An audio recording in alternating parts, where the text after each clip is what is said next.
Continuing our coverage of the municipal elections that are coming up in November, we have offered free airtime to all the candidates running in contested races in Farmington, Aztec, and Bloomfield. We have a candidate from the Bloomfield City Council race, running for the 2-year position. Dale Walls is in Studio A with me this morning, and good morning. Thank you for coming in to talk with me. Well, thank you for having me. You bet. Great to have you here, and talk to me a little bit about your decision to run for election on this is a 2-year position on the Bloomfield City Council, right? Well, it's just a matter of the odds. If I'd have entered the other race, the odds would have been 50-50, and in this one, they're 50-50. So I see. I gotcha. So it was a calculated decision. I moved to Bloomfield from Farmington in 1981, and I ran for city council in February of '82. Right. It's just something I've done over the years. I ran for college board the first time it was an elected position. It's kind of been what I've done, and I do it out of a sense of duty, I suppose. Some of it's ego, of course. But I actually got elected one time. Right. So. Very well. There you go. And so this will be my second term on the council. I gotcha. And so you must feel like there's some things you can contribute to the city of Bloomfield, and maybe some things that they are doing that you'd like to see maybe done a little bit differently. What are some of those? My campaign card says age and experience. And those can be good or bad, I suppose, but again, I've been on the council before in the past. Right. And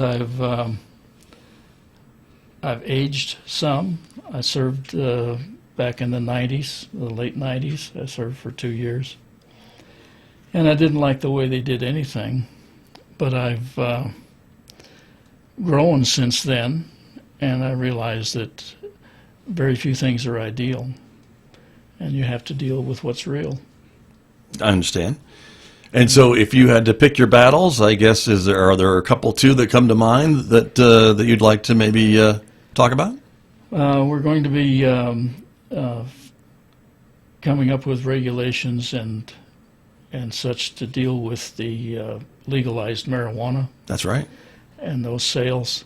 Also, I'd like to see more of the city's assets treated as assets and not regarded as liabilities. Give me some examples of what you're talking about. The swimming pool. You're right. Is like a lot of things, or just about everything that the city deals with is an open wound in the budget. But you can't expect people to come and utilize a facility that's closed, and I'd like to see that the hours expanded, and there's some things that would need to be dealt with. So many of the city's employees, or most of them, are on 410s, and they like that. When I was working for a living, that would have been an ideal. Right. Working 410s and having 3 days off on the weekends, but again, that's the ideal, and you have to deal with what's real. The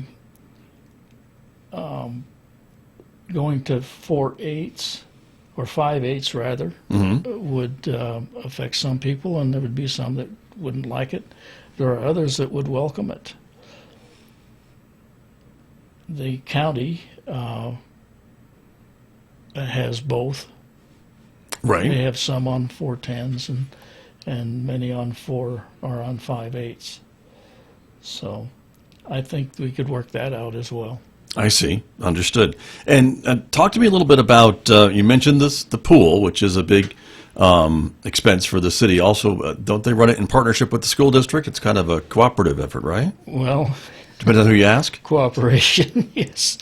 That's an interesting term. Yes, it is in cooperation. However, the pool is closed on Fridays, and that's when the students are, would be available. So again, you can't. It's a cooperative effort, but again, the city is the one that bears the responsibility. I see. And it falls more to the city than to the schools. I think so. Yes. Understood. So maybe just some more communication between the two. Oh, there's that, yes, and then just again, maybe scheduling so that the school could take more advantage of it. Right. Understood. It takes time to develop these things, and of course, in the last year, we've had such a turmoil with the COVID-19 with regards to scheduling and activities and that sort of thing. Very true. Hard to really base on anything on the last 18 months, I'm Yes. afraid. So I completely understand what you're saying. There's a lot of talk, certainly about economic development, diversification of the economy, outdoor recreation, things along that line. What do you think about some of that discussions as it regards to Bloomfield? Is there a role for Bloomfield to play in some of that? They've been talking about that for a long time. In fact, every boom and bust cycle, they talk about it. And, again, you have to look at what's real. Right. Well, price of oil is record high these days. Natural gas is on the increase, so maybe those industries are rebounding a little bit. But when the next bust comes, should there be a plan in place, or maybe some other industries to maybe lessen the blow a little bit when that does happen? Because we've seen it, you're right, come and go, the booms and the busts. The county is working, and Farmington is working with outdoor recreation, and this is important, and this will come. We could do more with regards to attracting retired people. Right. But when it comes to economic development, the first thing you have to concentrate on is the businesses that you already have, and take care of them. If you have 10 businesses that can increase their employees by 1, then that's as good as bringing in a new business that has 10 employees. Or even you can think of that in terms of the hundreds as well. Sure, very true. Are there some things you think the city could do differently in regards to existing businesses, supporting them and helping them maybe add that extra person or extra 10 people? I can't think of anything specifically that Okay. the city can do. Government is always best when it stays out of things. So stay out of the way. Stay out of the way. And the private That's right. and the businesses will do their thing. Right. As long as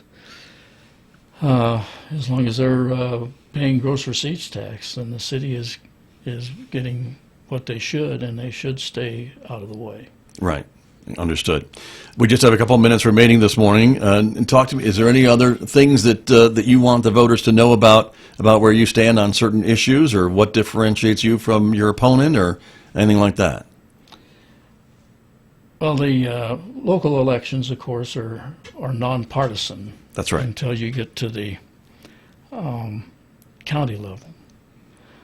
But the first question I'm always asked is, what party do I belong to? And I'm a Reagan Republican. You made a distinction. Yes, I made a distinction between, Ronald Reagan was a hero of mine. Mm-hmm. And that's the party that you represent. That's what I represent, yeah. Understood. If folks would like to get more information about you or your campaign, or they want to ask you a question that I haven't asked you, can they give you a call, or how would you prefer people reach out to you? We talked about social media, and that's not something that you're a fan of. People always ask me how to get in touch with me, and I've been in the phone book for 50 years. So you're well known. So Your number's all out there. in a pinch, you can give me a call or stop by the house. Okay. My address is in the phone book as well. In the book. Very good. Mr. Walls, I appreciate our conversation today. Thank you very much for coming in. And thank you. You're very welcome. Thank you. That's Dale Walls. He is running for Bloomfield City Council, my guest here on KSJE.